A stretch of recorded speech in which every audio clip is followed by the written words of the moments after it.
I'll be moderating this session. As you know, I'm Tracy Penny-Light, the president and chair of the board of AAEEBL, and I'm also a professor that teaches using portfolios. And so the idea for this panel was really to hear from students about their experiences using e-portfolios in a real way that would allow us to gain some insight into perhaps some of the things that we do to our students that they either love or don't love. And I think what I know from them is that they have lots of great ideas about things that we could do to really improve the use of portfolios with other students and really set students up for success. So I'm excited to have this conversation with you all. Thank you so much for being here. We're going to start out by having each of the panelists just introduce themselves, the school that they come from, and then we have some questions that will, I'll prompt them, and we're going to hopefully have a nice discussion as opposed to a talking head panel. So, so I think we'll start on the other end if that's okay. Lucas, can I start with you? Okay, it's on right now. So hi, my name is Lucas Adelino. I am currently studying in Auburn University in Alabama. I'm in my master's program in adult education. I am also a graduate assistant. I work at the Portfolio Initiative there. And in case you can't tell by my looks or my accent, I'm an international student. I am from Brazil originally. Welcome, thanks for joining us. Absolutely. Hi, I'm Kimberly Paur. I studied at the Salt Lake Community College, and I'm a recent graduate of the Occupational Therapy Assistant Program. I passed my boards recently, and now I'm on the job hunt.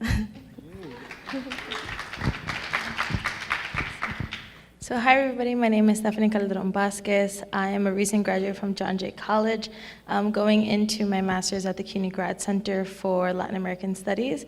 During my time at John Jay, I was an intern, which is somebody who works with students and faculty for ePortfolio. Hello. Hi everyone.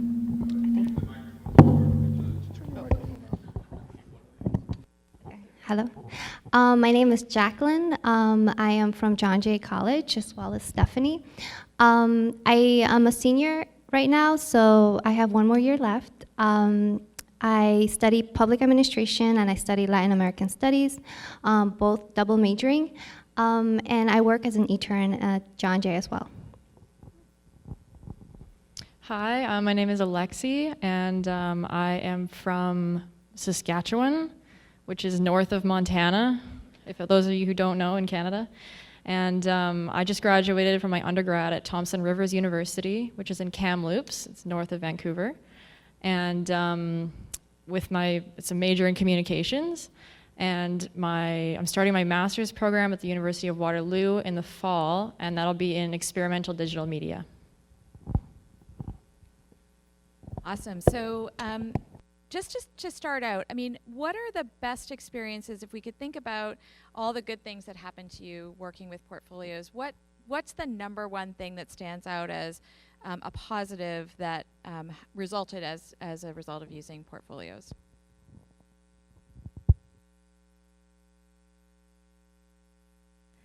So at John Jay College, we have an annual showcase. So it's an ePortfolio showcase that we have. And for me, I think my top experience with ePortfolio was being able to win the best ePortfolio overall at John Jay in 2016, 17. I think that for me, I was really not confident about myself in presenting, and then having that experience allowed me to really push myself more and be like, oh, so this is really a tool that I can even push myself further into, right?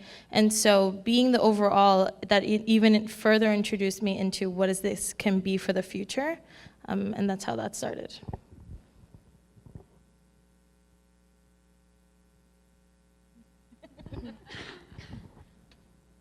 Well, I guess for me, a plus is that I got a job. I had to do an ePortfolio to get my graduate assistantship. That was, by the way, how I was introduced to ePortfolios. I didn't have to do one for class. I had to learn it on my own, but that's a plus, I would say. I got a graduate assistantship, so yay for me.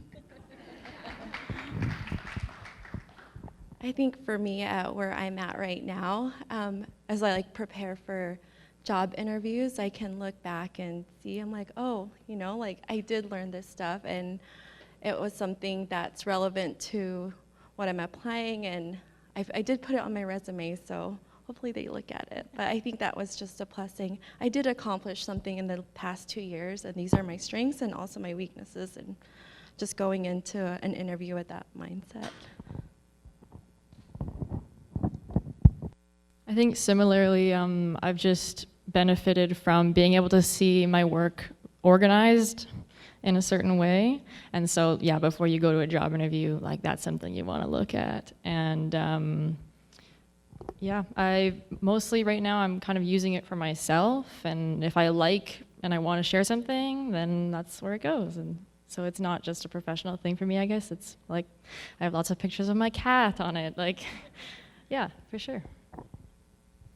My experience with ePortfolio has been, I really enjoy just creating things and just designing.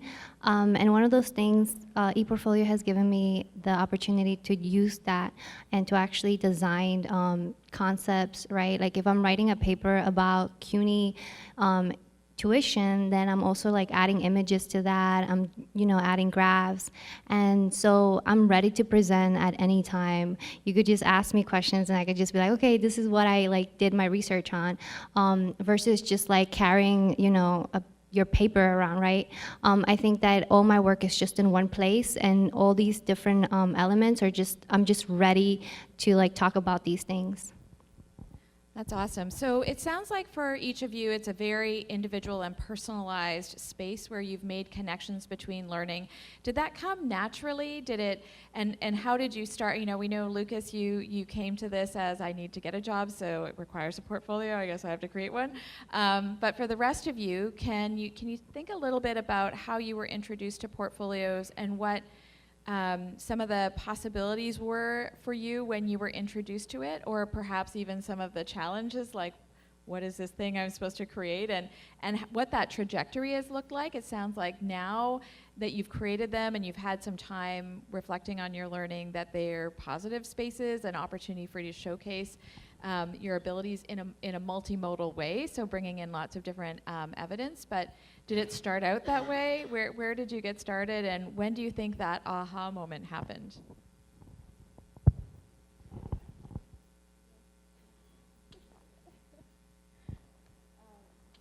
So I think, in John Jay, again, we have this thing called the first year seminar. So every student is eventually required to take one, whether it's their first or second semester. And for me, I was fortunate enough to be in one that focused on Latinx issues. And so having that as a part of it, ePortfolio was a major part, right? Having it also connect with my English class. We talked about everything, all of our assignments went up there. But for me, it was just kind of like, oh, okay, we have this website, we're gonna upload it, great, thank you so much, I don't have to print paper, right? But as I started going on with it, and we talked about this a little bit before that, I started realizing that I really liked it, right? I think that I was able to reflect more on it. I was able to realize the importance of the fonts, the colors, the images that you put on it, and the creativeness that a student can have that can't be put in a 20-page paper, right? And one thing that for me that I'm realizing now, like as we're having this conversation, is that I stopped using ePortfolio in my classes once I got into my 200, 300, and 400 classes. And I think that for me, I really wished I would have, right? I wish I could have done a lot more creative pages when it came to different studies that I had that I was even more passionate about. So is that because the professors in those other classes didn't require some kind of portfolio assignment or embedded in some way into those classes? Is that why you didn't use it? Yeah, so for those particular classes, a lot of my professors were old-fashioned. They were very much like, just print me out the paper, and if it's late, email it to me, and I'll print it out myself, right? The only time I think in my 400 level classes that I did get to do an ePortfolio, which ended up being my favorite ePortfolio, was an independent study that I had, which was my very last class, I think, at John Jay. How about for others of you, were the portfolios embedded into your program, or was it sort of if you're lucky, or maybe unlucky, get the professor who requires them, and that's when you did the work. For our program, the OTA program, we had, you have a cohort, and we had 3 professors that we saw for the 2 years. So the OTA program is really service learning, and the e-portfolio was embedded in our program. My first semester, it was just an assignment to me. You know, I made it look good. I did what I was supposed to do, but I didn't see its value until my second semester. In the program, we're required to do field work, and we have to do a service learning at our fieldwork site, and I did it at this elementary school. And you know, as I reflected on my experience there, and I was able to showcase like what I did there, and that was like that project at that site was the turning point for me, saying, okay, I like this profession. I think I got this. That's where I gained my confidence, and I was excited to be able to put that on a space where other people could see my work and see like my passion behind the project and why I chose that profession.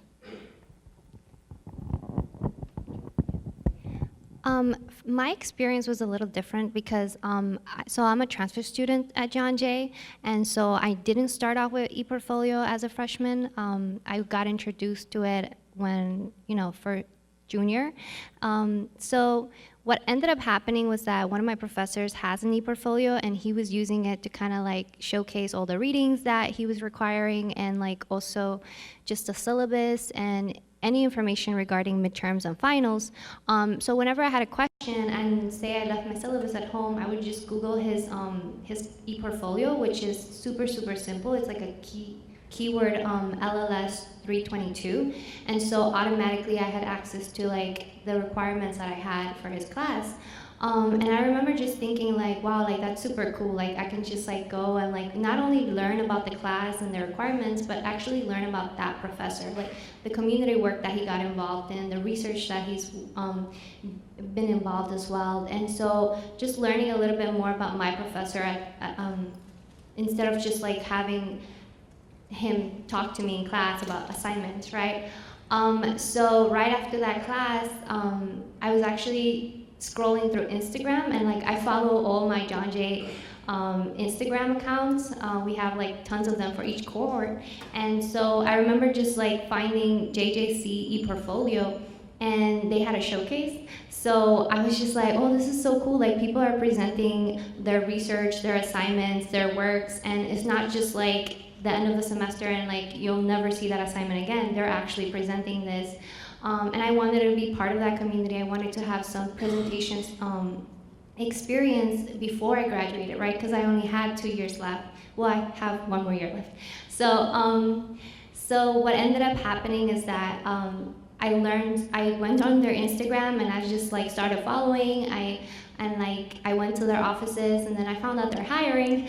So I actually applied, and that's how I got involved into it. I created my own ePortfolio, and from then on, you guys, I have like multiple ePortfolios for each of my courses and like from my personal experience. Similarly to lots of students, I made an ePortfolio because I was required in a course, and I can say that in my first year I didn't put a whole lot of effort into it. I kind of just put the stuff in there like you're supposed to, and yeah, you can judge me, but whatever. No. And I did eventually start enjoying it when I had more things to put on it. Like at first I was like, I don't really want to put this paper out there. Like it's, you're afraid a little bit, you're hesitant to share things on the internet. But in my second year, I was applying to go to grad school, and I was like, my LinkedIn really isn't doing it for me. Like it doesn't cover the basis for what I want to express about myself and what would make me a compelling candidate. And so I bought my own domain, and I went through that whole process and started my website, and I'm having a lot more fun with that and enjoying making decisions about it and adding content to it a lot more than I did in the beginning.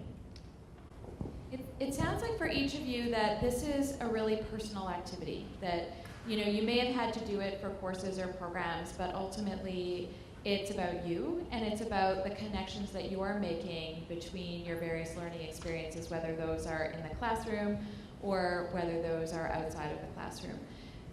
Do you think that we need to do a better job of scaffolding that kind of thinking for our students in programs? Would that have been helpful? I mean, I know in your case, Kim, it was embedded into your program. But for those of you who've come at it in different ways, or had those experiences where you didn't use the portfolio because it wasn't required, and that makes perfect sense. We don't want to add on to the work that you do, but do you think that intentional building in of the portfolio into programs really does make a difference? Maybe we can start with you, Kim, about how it did make a difference for you, and then hear from the others about how that might have helped them, or else you could also say how it wouldn't have helped you. All right. So for me, I think really reflecting back on your experiences or back on your classes really helped me make the connections, especially as when you graduate, you're expected to be, an entry-level OT practitioner. So doing the reflective writing after doing a project just really made me really think of how is this class or project relevant to what I'll be doing outside the program, past the e-portfolio, past the program, like how is it relevant to me, and how will it contribute, how this experience will contribute to me as a future OT practitioner. And I think that consistent writing and just reflecting back on that and being able to showcase that, you can really see your growth, and it just helps build your confidence knowing that, oh, these are my strengths, or you also realize your weaknesses as you're writing, like I did not do so great at this project or this class assignment. This is something that I can work on in the future, and I think it just helps you realize that as you reflect.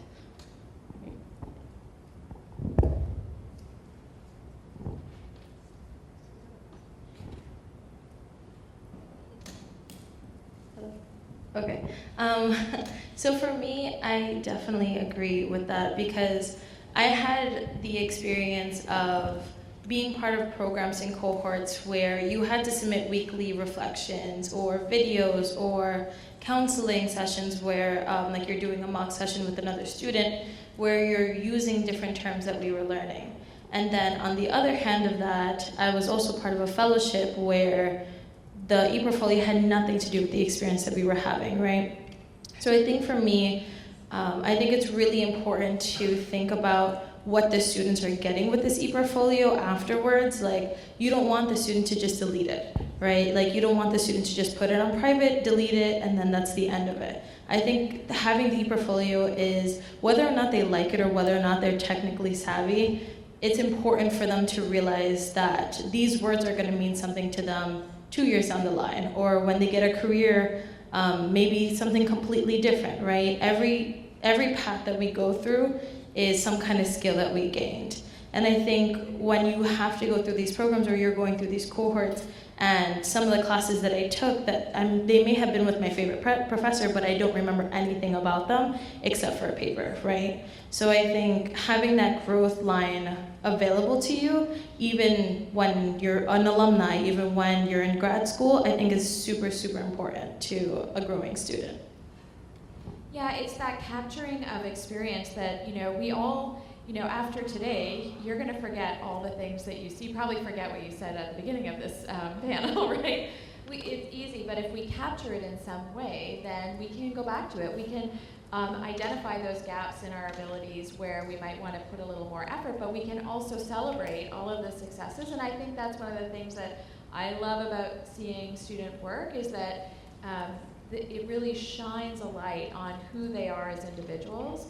And I feel like I get a really richer experience of them. And we talked a little bit beforehand about how this helps to foster really meaningful connections with professors because we get to know one another, we get to experience, and that's true of when the students see my portfolio too, that they get that shared experience.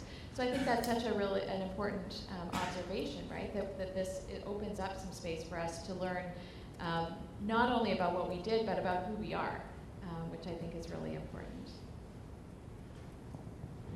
Just on that point, I do totally agree with the benefits associated with tracking that growth. But I think one of the difficulties that I've had is really articulating those experiences in the way that you want. Like the words you choose, the fonts you choose, the colors you choose, it all kind of plays a role into how you present those experiences. And sometimes I think students can't extract the meaningfulness from the experiences. And so I think that's what probably everybody maybe needs to work a little bit better on, is just learning to explain themselves online.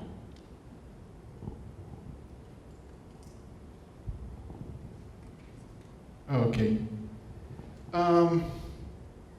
For me, on the other hand of the equation, I mean, I wasn't required to do any portfolio as a student, but I teach portfolios. And it's really interesting to see how students are able to so let me just back up a little bit and say that one of the programs that we do is a series of 6 workshops, and we sort of scaffold that into different sections to help students get through a point where they have nothing to like a working version of their portfolios. And I feel like that's really helpful. I also feel like it helps when you're doing that scaffolding. I know that's not always feasible if you're doing something that's required for a class, but in our context, to have the messaging that it's a draft. And even after you're done with your portfolio, even if it's for a class, the portfolio is a living document, right? So it's something that you're always updating and always going back to and making it current to fit your current context.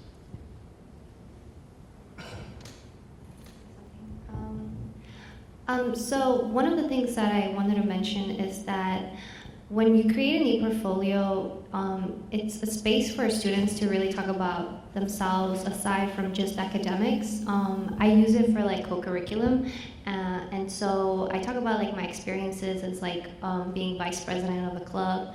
I talk about some of the things that I've gotten involved within my school, you know, just activist work. So like I'm part of the Dreamers community, and so it's really hard to put yourself out there.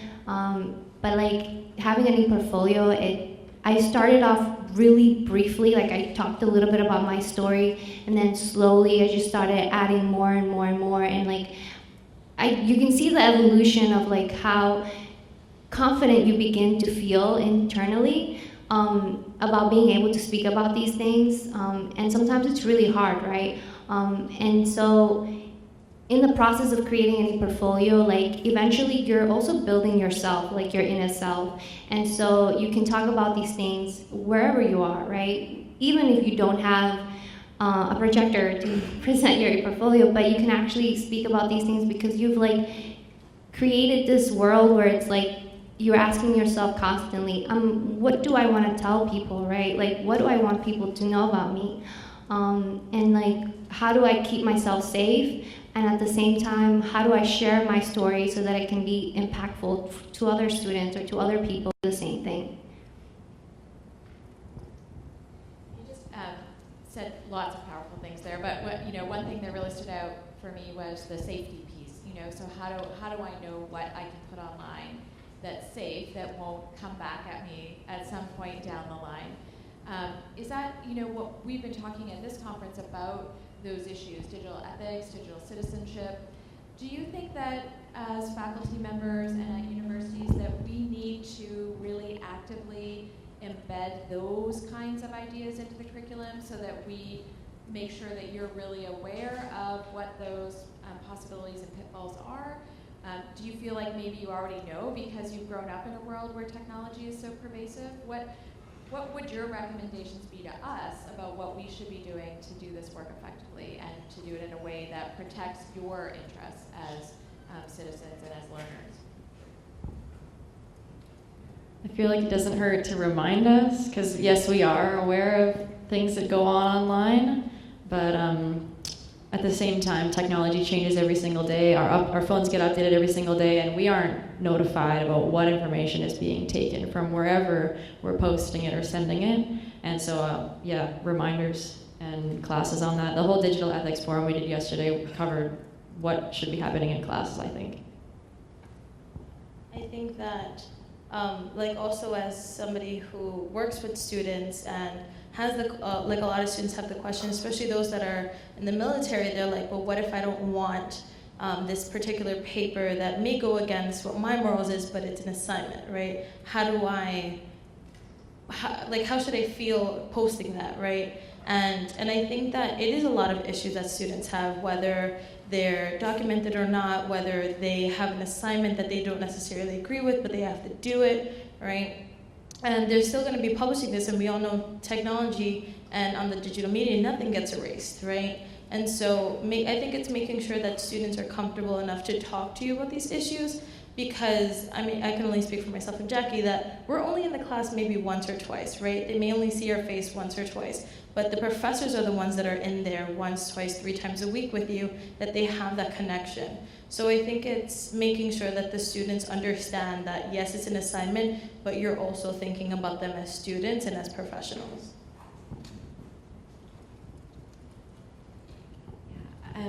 I went to this, we had a discussion about this in one of the forums earlier today, and I, like Alexi was saying, she was saying, we're aware of what we're posting, and people can see that, but I think just going to that class, I never really looked at it in depth, like what, she went over the privacy laws and just like your digital footsteps, and I think that just really made an impact, and I think it's really important that we do address that, especially, if we're pushing e-portfolios, like it's having a constant reminder wouldn't hurt, I think I agree with always a reminder or embed it in some class or curriculum somewhere.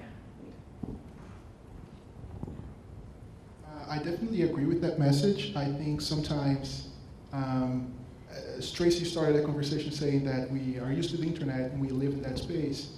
I also think that sometimes because we're so used to that, we're used to just sharing everything and being really open.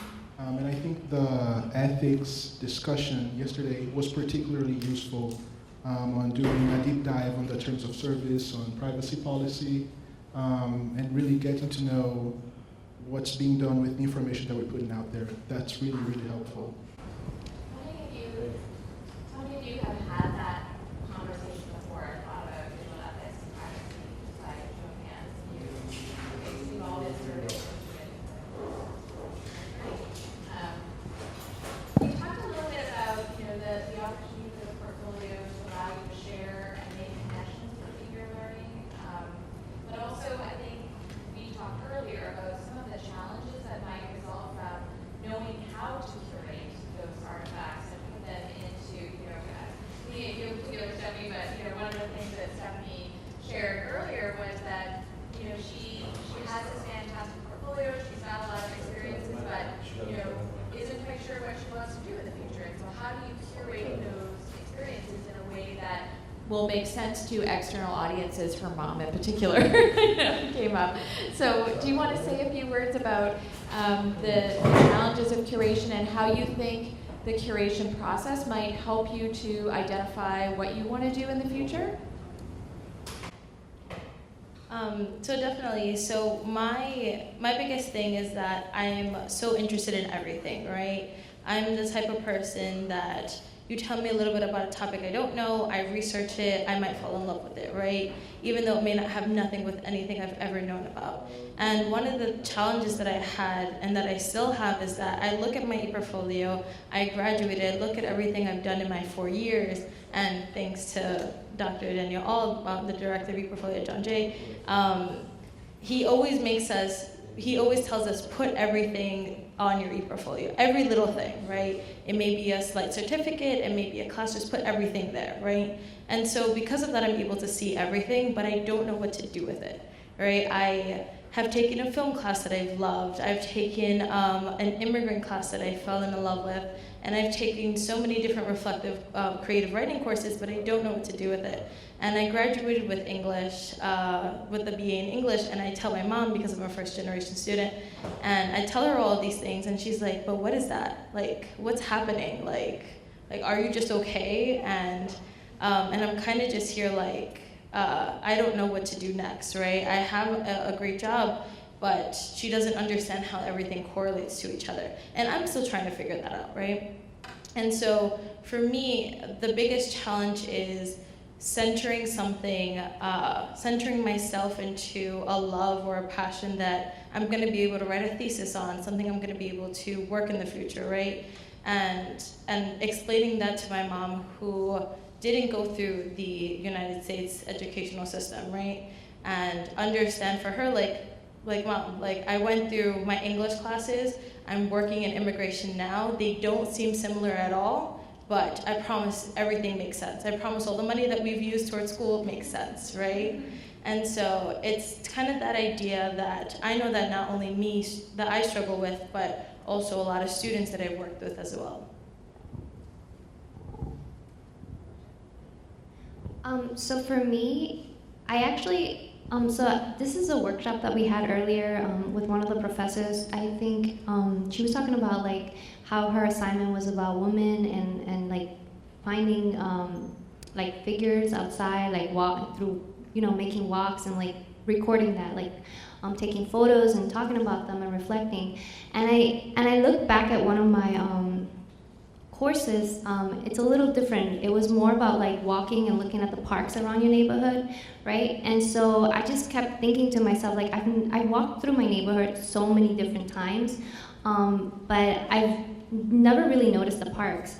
And so the parks in my neighborhood, they're not like Central Park. They're like really, really old, rusty, and they probably need like more, fixing. The concrete is like broken down. And so the assignment was to take pictures and to talk about like what would you do and like the research behind how long does it take for New York City to like fix these local parks, right? And so I wouldn't have loved that assignment if it didn't involve me actually putting images together and writing reflections and talking about it and using ePortfolio to just kind of lay it out. So it's almost like mapping out everything that you've gone through. And just like reflecting on it, right? If it would have been just a paper, I would have been like, okay, like this isn't, I wouldn't have given it my 100% because it just, to me, it's like, okay, why am I writing about parks, right? But like, I don't know, I'm a very visual person. I learn visually. And so having an ePortfolio really helped me map my ideas. And now I have like an interest in parks and local parks.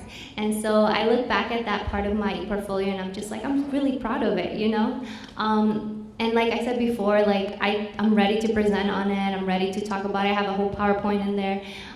So it's just one of those things where it can be a space for students to kind of map their ideas. And it could also be an overwhelming space where you put everything in it.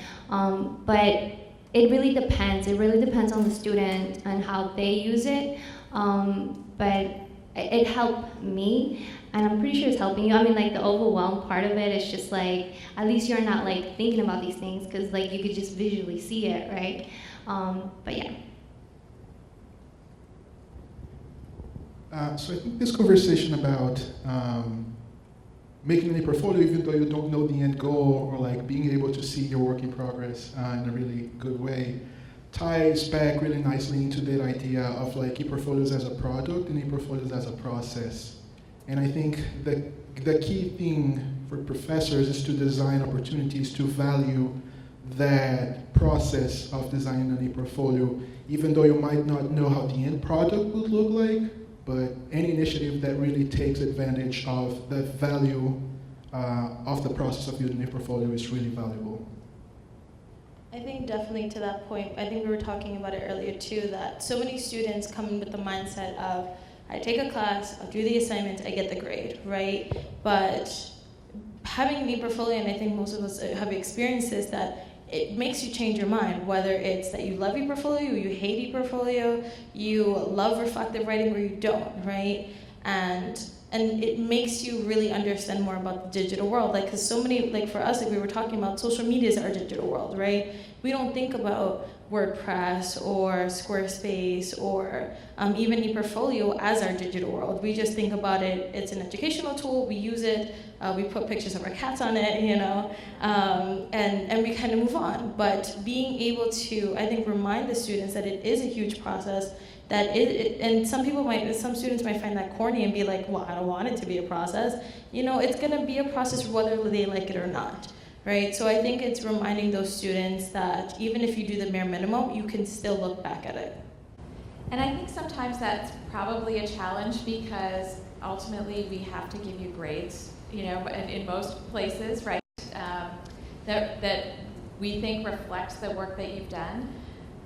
But I don't think they're always as meaningful. I mean, do you find that, you know, I've got to do this assignment to get the grade in the class, but really the process is really what's most valuable as opposed to, I mean, of course you want to get good grades too, but that process is the important thing. And when I listen to all of you talk, one of the things that really stands out to me is the power of hearing you express your own identities and the different opportunities that you've had in your learning career to make meaning and to identify those things that went really well, those passions for parks, or, you know, now I'm going to be an OT and I feel really good about that. And I think even, I don't know what I'm going to do. Also, I don't know what I'm going to be when I grow up still. But I think that's okay, right? And it is part of that identity development that happens over the course of our entire learning career, not just when we're at school. And do you feel like the portfolio has opened some space for you to think not just about learning that happens in the classroom, but also the learning that happens broadly in lots of other places where you are living and working? Would you have those thoughts if you weren't doing portfolio work, do you think? For me, the answer is definitely yes. Actually, I think the favorite parts of my portfolio are extracurricular or co-curricular activities. One of my experiences that I had was I helped the International Culture Center at my university host a series of Brazilian cooking classes. And I was the instructor, and it was really fun. But I managed to tie that back to, I'm in adult education, and I managed to tie that back to experiential learning. So like teaching people how to do things on the spot. And I can't think of another opportunity to do this rather than an ePortfolio. I would never have that opportunity in a normal class assignment. Thanks. Does anyone else have any other thoughts? So I'm working on one of mine, but one of the extracurricular stuff that it's private on my ePortfolio right now, but throughout my progress making the ePortfolio, I found out that I really liked working with kids at school, so I signed up to be an America Reads tutor, and I think having that experience for a semester really helped develop, and I would reflect back on it and how that, which isn't really, it's kind of related, but not really, has helped me develop like a sense of, I really like working in schools and I like working with kids, and when you're working in a school, you get kids in all different levels, and I think that just helped me in my future profession know how to okay, this isn't working for this group, so I need to do that. And I think just being able to connect those together, and this was not a graded, I just did this on my own, so just being able to look back at my ePortfolio as I was adding it, I was like, you know what, these experiences I had in the program helped me really love what I was doing outside as a tutor and not part of a curriculum. So one of my experiences, which is outside of my course ePortfolio, it's in my profession. I call it my professional ePortfolio, so I do have my capstone in there so folks can see my work through public administration. But I also put like my scholarship opportunities, like how I got a full ride to go to John Jay, and I also put like my my experience in the Leadership Academy, which is it's called the Ernesto Malave Leadership Academy, and which is accessible through CUNY. And so basically, the academy helps students go to Albany and get more. Be more aware about like the assemblymen and women up in Albany, and just learning about civic engagement and learning about emotional intelligence. And so one of the things that I really enjoyed was the fact that we were able to meet Jose Peralta. Jose Peralta is, he passed away recently, but he introduced the DREAM Act upstate in Albany. So the New York DREAM Act, by the way. So it's really important to me because, so what that means, it just means that like students that are undocumented or documented or have a certain type of status can access state funds. And so in the past years, we haven't had that opportunity. And so being part of that experience and having a space to share that and reflect on that, I'm not doing it for anybody else, I'm doing it for me. And it's just nice to have it there. If anybody looks at my e-portfolio, they can read more about it. And then you can see like me meeting Peralta, like I have a photo of him and me. And so it's just like, it's one of those like memories that it's like, oh my God, like I go back to my portfolio, I'm like, I did this, like I was up there in Albany, like, you know, fighting for students to get funding, right? And so it's just really amazing to just look back and see those memories and stored into a layout that you're comfortable with, right? That you compose, that you are, that other people can like look at and be like, hey, like this person's super interesting. Like, let me contact her. Let me ask her if she can come to this panel, right? And so I really love having the opportunity to like share a little bit about myself and then like we talked before, like confidently. So yeah. I think I completely agree with everybody that here has said, and I'm thinking about it now, and like I work with the Secretary of State at the Department of State, and I think about like how much I wish I could, like I would have the time to make an e-portfolio for that job, right? Because every day it's a different task, every day it's a different thing. Like I was able to be there to witness when people were arguing about the DREAM Act, when they're arguing about the licenses in New York, right? And so I forget about these things very, very easily versus when I look back at my portfolio, I'm like, oh, that's right, I took this class, or I had this opportunity, or I went to, and I witnessed X, Y, and Z, right? And so it's like, now that I'm kind of transferring into the professional world, I'm realizing how useful this tool is to be able to document every little thing and to make sure that like, when I do update my resume, I can be able to look back and not be like, what did I do like 6 months ago, right? And so I think that now, especially as I'm going into graduate school as well, it goes back into what have I done and what am I interested in, and having that e-portfolio there, like Jackie said, the professional e-portfolio, you can see everything laid out in a way that you're comfortable with, that you're sharing what you want there. And you're also able to kind of just reflect back and be like, I did do something throughout my time.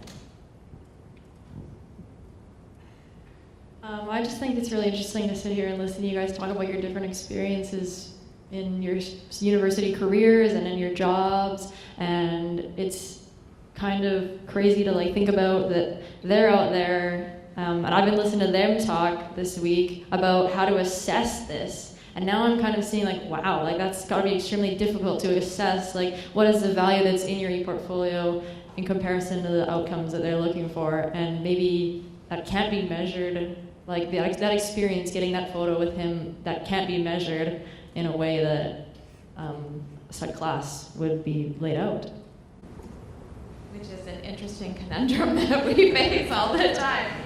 I have a whole slew of questions that we could continue asking the students, but I do really want to open up the space for you to ask some questions. I'm sure that you have ideas of things that you'd like to hear from the students. So we have a few minutes left, and I'd just like to open it up to the floor, if that's okay. Questions? They're students, you gotta ask them questions. Okay, hold on.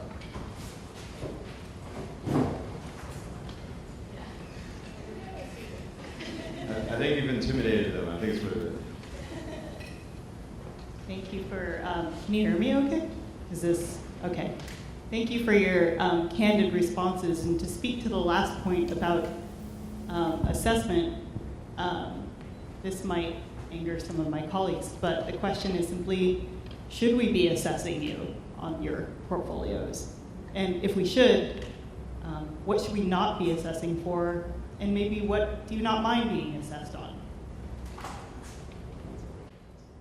That's really good, yeah. That's a great question. I think that, for me, I think thinking about it in two ways, as a student and as a workshop facilitator, I think it is important to assess maybe more of the way that they use the e-portfolio, right?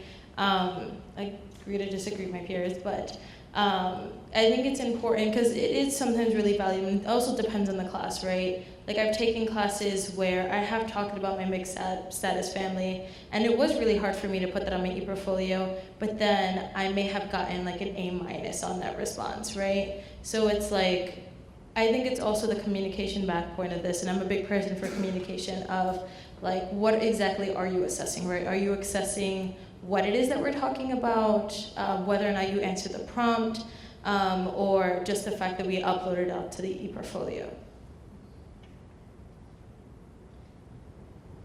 I know that for my experience for my capstone for public administration, my professor didn't really have a template. She just kind of said, our first assignment is going to be on paper, and we were all going to write an outline. And this outline was really just like each point was an actual page on my e-portfolio. So that was her way of like helping us create an e-portfolio, but she didn't have like a structure. Like, she didn't say, okay, you have to include this, you have to. Like, she just kind of gave us this like platform where it's just like create it how you want to share it, how you would present it. And her grade was really on making sure, like, it was on the side, like just making sure that I submitted things on a specific deadline and that it fulfilled her requirements of like length or like, you know, spelling, grammar. And it was more about like making sure that I included these elements. Like, I remember in one of the workshops that we were earlier, it was like, there was an about me, right? But she wasn't assessing what I had in my about me. She was assessing that I had an about me and that it was like, it was clear, right? And so I think, like Stephanie said, like I wouldn't like it knowing that a professor gave me a B or a C because I wrote something that they don't agree on, right? And so it's just one of those things where it's just, I think it's just the structure of it and just like meeting deadlines, just like you would for any other assignment. And your e-portfolio would be something that can really showcase you and you can easily tell like who's doing a good job and who's not doing a good job. Like, I know some students, like, they'll wait until the last month of the semester to change the background of their e-portfolio. And so I find that kind of funny, but like, you know, then that professor is aware, like, this person's not giving it a lot of thought, like creating and composing their e-portfolio. And that, you can grade that. You can say, okay, like, I've given you time to, you know, design and make it personal. And so basically, what I'm trying to say is that not grading on the actual like assignment, if you're going to be grading an e-portfolio, is more about like how well does it reflect that student, right? I just wanted to quickly say that I really, really wholeheartedly agree with that point. And going back to the first part of your comment, it seems to me like the crux of the problem is really the rigidness of the structure that you provide students. And I understand that in assignments you need to provide that structure to guide students. But maybe assessment is not the problem per se, is that rigidness. So maybe like, I know that that's necessary, but within those structures that we provide to students, give them room, give us room to talk about other experiences, other things that are important to us that might not be necessarily 100% on point with what we discussed in the classroom, but are still important to us. Actually, can I follow up on what you just said? How important do you think that, or how possible is it for professors, faculty to ask you in any portfolio, in an assignment that you're prompted to answer, how easy do you think it is for them to be able to combine or integrate the academic, the relevant topic that you're covering academically in the class with your own experience or opinion? Is that something that's happened often, or do you think that that's possible? And if you think it's possible, what's good about it or bad?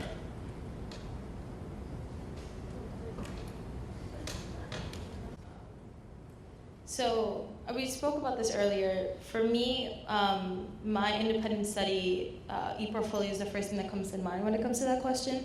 And I know this is different because it was an independent study, it was a one-on-one, but the topic was growing up Latinx, right? So what does it mean to grow up Latinx? Like, it's a very narrow or broad topic. And it was never in our conversation for me to create an e-portfolio, but at the end she was like, okay, we talked about these 10 books, do something with an e-portfolio, right? And I'm kind of here like, I don't know what you expect from me. And for her, she was kind of like, use everything that we've ever talked about throughout this entire semester and write about it, right? She's like, of course I'm gonna have to grade you on this, but write about it, right? And so my biggest worry was like, what if I said something wrong, right? What if I said something that she didn't agree with, something that made me look bad? And I created this e-portfolio very half enthusiastically, right? So I wrote my opinions and I wrote the facts, right? Growing up, like, just as a broad, quick thing, like, growing up as a child in a mixed status family is very different from being an adult in Mexico, right? So we're both Latinx and both points of that, but we're very different, right? And I didn't realize it until I was forced to write about this e-portfolio at anything, right? So I think, to kind of answer your question, I think it's really important to just give those students the access to play around with it, right? What does it mean to have students think about things in a matter of gifts, in a matter of images, in a matter of writing, in a matter of reflective writing, right? So that e-portfolio has almost non-reflective writing, more of facts, right? Versus, I think our e-portfolios where it's like reflecting on the picture that I have, reflecting on X, Y, and Z thing that I did have.